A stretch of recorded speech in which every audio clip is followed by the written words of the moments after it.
Why don't they continue to compete as that new gender with the people with their chromosomes that they share? Because they don't identify as such. And I actually, I'm really glad you brought up the example with the, I'm sorry, could I steer the conversation back towards what you said about comfort? But let me ask you another question. So how people identify matters a lot to you, right? Yes, correct? Of course. Okay, so should we allow adults who identify as toddlers compete in preschool soccer? No. And that's the problem. You can't just keep changing the standard. A lot of focus on Leah Thomas and that whole situation. However, what about all of the other trans athletes that don't make it to the top? Because I unfortunately don't have a list of every trans athlete known to man. I didn't fully prepare, but what about all of the, because Leah Thomas is one case out of many. So what about the other trans athletes that have transitioned and do participate in sports but don't make it to the top and are middle of the pack? Well, they're still beating other women, aren't they? They're taking somebody's spot, right? Well, no. But they are women. Okay, they have transitioned. So let's ask a question. So thank you for being here and the courage for talking. First of all, what is a woman? Let's start there. Well, as she said, anyone who identifies as such, and traditionally it would be gender dysphoria. That is a legitimate medical condition. So if you have gender dysphoria, yes. Okay, so that's interesting. So that's your.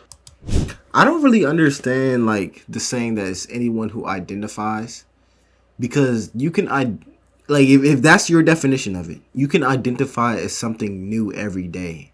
So if you're going to, debate this type of topic, at least try to define it in a way that is a little more logical, rather than saying anybody who identifies. Because if you say that, what if I just say I identify as this? That's not really a fair argument, So, try to, I say a lot. But anyways, try to define it as something that's, set in stone. Personal definition of what a woman is. Why should society adopt that definition, therefore disenfranchising chromosomal born women? Really, it's out of respect for those that have the condition. Got it. So we should elevate the people with the mental condition over half the population. No. Not at all. I'm just saying that we should just simply, because it's not a battle between I'm elevating this person over another person. It's merely out of respect for that person, for them to feel comfortable and to participate in the sport of, their gender that they identify as. Okay, so feeling comfortable. So giving people what they want is not always the right thing. Okay? So let me give you an example. We do not give liposuction to people with anorexia. People with anorexia would want liposuction. It would kill them. We know better than that. So just giving people what they want is not always the right thing. So you say to make people comfortable. We could probably agree. I don't want people to be uncomfortable. But then you have the choice to make. What if all of a sudden you're making half the population uncomfortable and the sport itself is all of a sudden being destroyed and standards as we know it are completely destroyed? So let me ask you a question. If someone, and I don't want to assume your gender, you could tell me whatever it is dealing with that situation, why don't they continue to compete as that new gender with the people with their chromosomes that they share?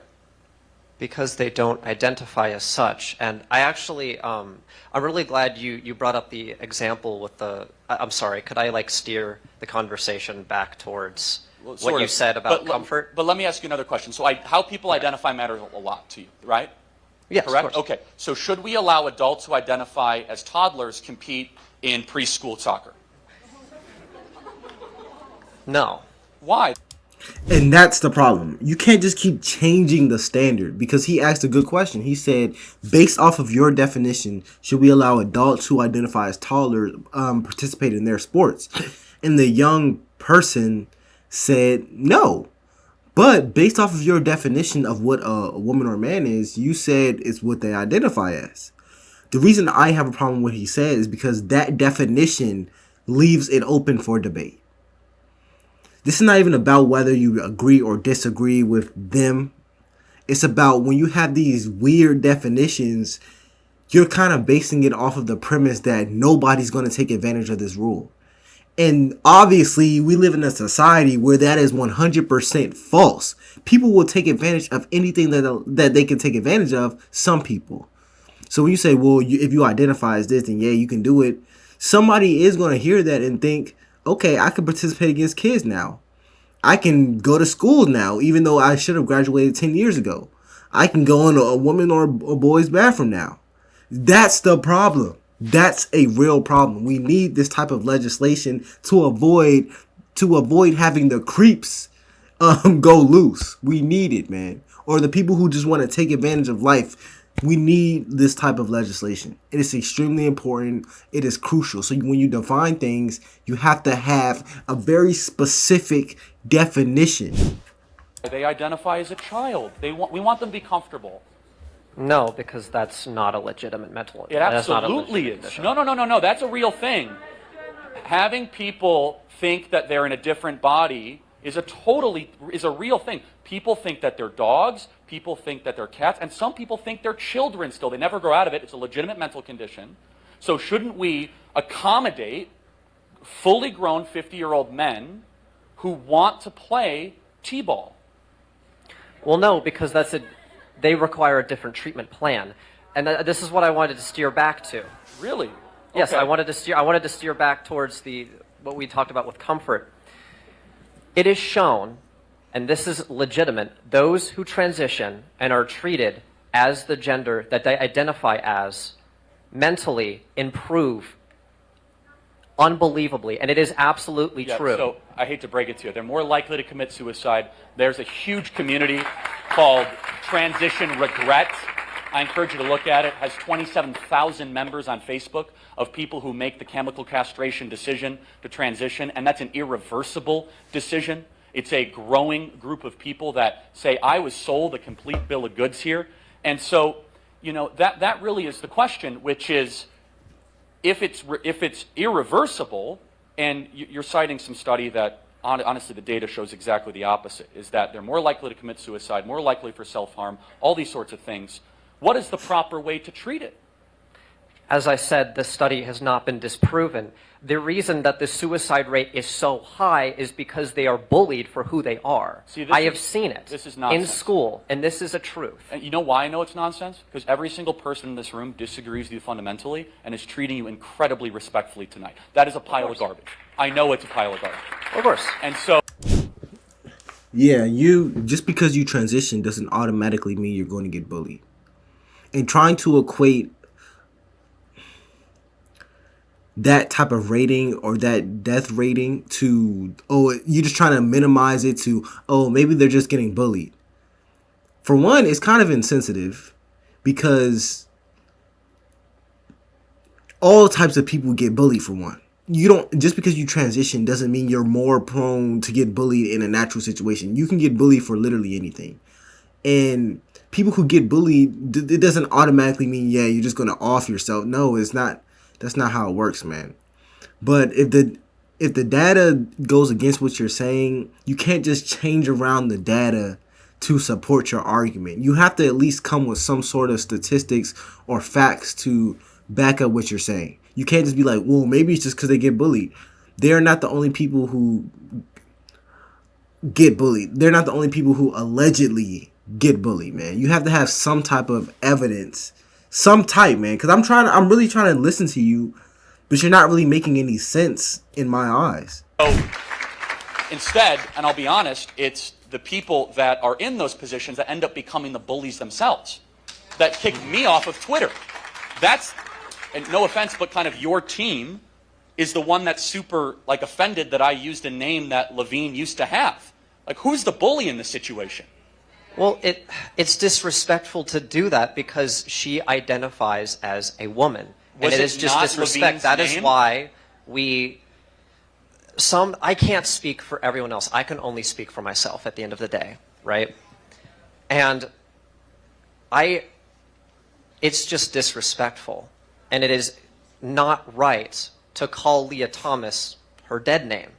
out of respect for her. Levine or whatever. But let me zero in on this, right? So it's a birth name, whatever you could call it, a dead name. It's fine. But if I were to do a biography on Thomas, and I would include that name, how is that disrespectful?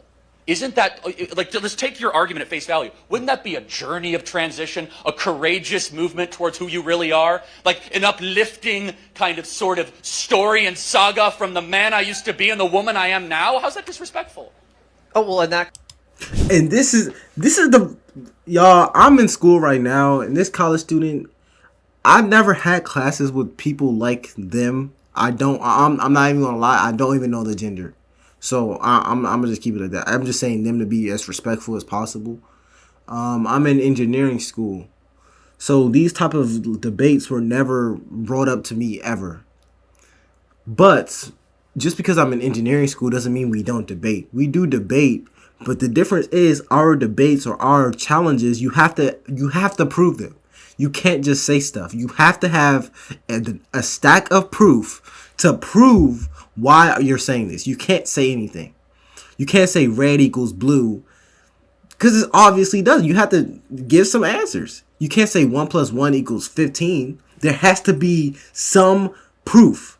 And every time I watch this stuff, there's never any proof. And the students keep changing their answers. They keep changing their reasoning. I'm like, bro, why are you changing your reasoning? How am I even supposed to... I can't agree with you. Even if I was going to initially, I definitely can't now. I don't even know what you're saying, if I'm being honest. You just keep jumping from reason to reason to reason to reason to justify your illogical thinking. Come on, man. This is terrible. And Charlie Kirk is destroying you right now. Context, probably. So dead naming's now okay. I mean, maybe my tweet was all about the courageous journey of Ricardo Levine that once was named Richard and now name is Rachel. Do you see what's getting here is that you're putting a lot of preference on context and on how I identify and all of this. And your opinions, you can have your opinions. But what we're talking about tonight is how we structure society, right? And that is a totally different thing than your opinion. So when we start to structure society on a vast minority opinion, and we start to use power and force around that vast minority of an opinion, all of a sudden, the only way you can win that argument is the person who wins the oppression Olympics. Is the person who says, I'm the most victimized, therefore I get to create the rules because I'm not comfortable. And here's something that you might not want to hear, is that if you have liberty, by definition, you're not going to be comfortable. You cannot have liberty and comfort. You can't have them together. Instead, you know what? And I think deep down you have this in you. You can get stronger. And I want you to get stronger. Instead of you trying to remove everything that offends you in the world, I want you to dig deeper and be tougher than the people around you. That's what we believe. And that's facts, bro. Because if you really think about it, no other person, like, think about life, man. Imagine you going to a car dealership and they tell you the price of a car that you really want. It's a beautiful, nice car, blacked out rims, blacked out windows. It's beautiful, fresh off the truck. And they tell you this car is $80,000. You don't got $80,000. Do you think if you tell them, oh, this price makes me uncomfortable, they're just going to lower the price? No, you got to make more money. And the reason I'm using this analogy specifically is because that's life, man. If you want something or you want to feel something, it's not life's responsibility to make sure you feel good or you feel happy or you get what you want. It's your responsibility, and you need to rise to that level regardless of your situation. It's the same now. If a white person goes to the store, life just doesn't bend to their knees and people start holding doors for them and wiping their shoes. No.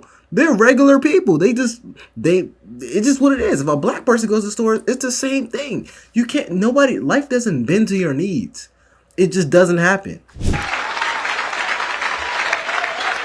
Final thought.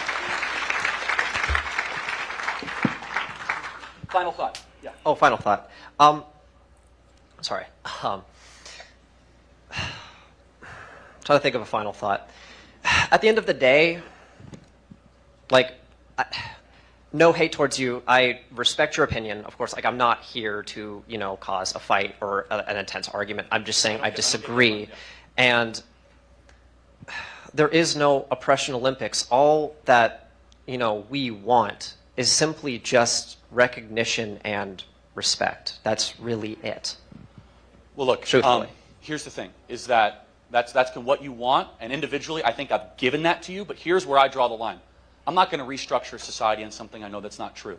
I'm not going to turn my back on 50% of the population for something that's not true, and I'm certainly not going to call somebody a pronoun that I know that isn't true in front of me. So I believe your soul totally demands respect. Absolutely, 100%. But as soon as you then start to get into society and civilization and restructure everything around your feelings, then all of a sudden, it's whoever has the loudest voice and who's willing to use power. And that's where we as conservatives draw the line. I want to thank you for being here today. Yeah, this is interesting. I would say, if you have a disagreement, you just have to, present it better. You just have to present it better. It's really that simple. But anyways, if you have any suggestions, comment down below. See you next time.